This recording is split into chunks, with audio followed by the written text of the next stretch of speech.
Do you ever adjust your rear view mirror down while driving? Are your knuckles facing forward when you're standing? Huh?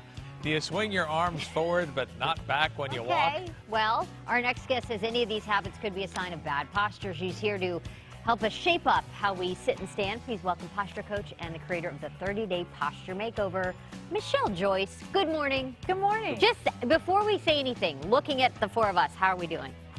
I think you guys are doing pretty good, but I have a couple tips that are going to make you feel better. Okay. So what are the benefits of good posture? Is it just that you look better, or is it actually more than that? Well, it's a couple of things. Not only does it make you look thinner and taller, but it projects confidence. And you think about in your everyday life, all those moments when you want to project confidence, when you can move the needle to benefit yourself just a tiny bit more in your impression. So like at a job interview, at a date, during a pitch, something like that.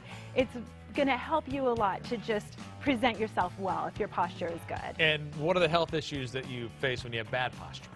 Well, that's actually the reason why most people decide they want to change their posture, is because they're experiencing pain when you're hunched over your device all day. It's really hard on the muscles in the neck and the back, and changing your posture allows your muscles to relax. The other thing is that when you're collapsed forward, you're crushing your lungs, and so actually you're not allowing the full oxygen intake into your body, so it can make you fatigued, give you trouble concentrating, give you all kinds of different problems. I feel really self-conscious right now. Yeah. No, it's not about You're going to feel even more self-conscious when we tell you to find your sits bone, whatever that is. Hey, wait one so second. what is that?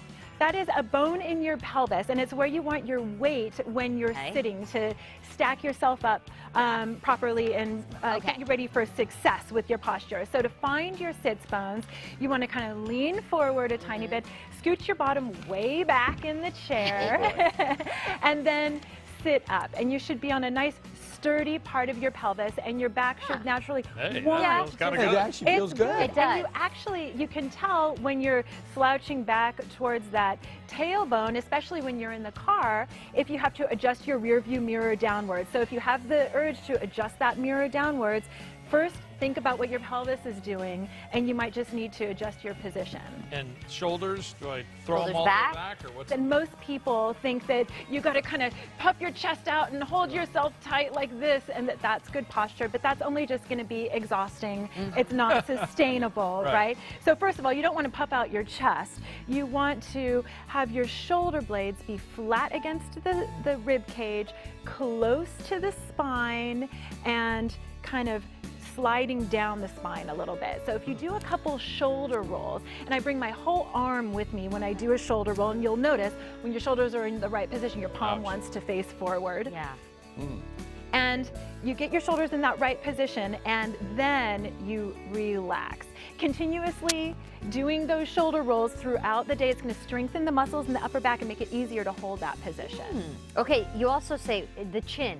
The placement of the chin is important. So what do we do? Yes, so what you want to do is you want to drop your chin down a tiny bit, not too much, so that's a little too much. You want to just drop it down a little bit. Well, I was going down before I brought it up. It's obvious that's too much. It's point. I get it. It was obvious to the whole class. What if you have multiple chins? What should Sam do with his third Drop chin? all of your chins downwards a tiny bit, so that the base of your skull can relax a tiny bit. You want the back of your neck to be long and relaxed. So a lot of times when we're sitting in front of the computer, we're pushing our head forward towards the screen. But if you think about having a long, straight neck and your chin down and a relaxed neck, it's going to keep you from getting into that forward head position. All right. The 30-day posture makeover is available on DVD, an iPhone app, or a digital download. For more information on Michelle and her posture tips, you can go to posturemakeover.com. Thanks a lot. Michelle. Thank you. Thanks, you guys.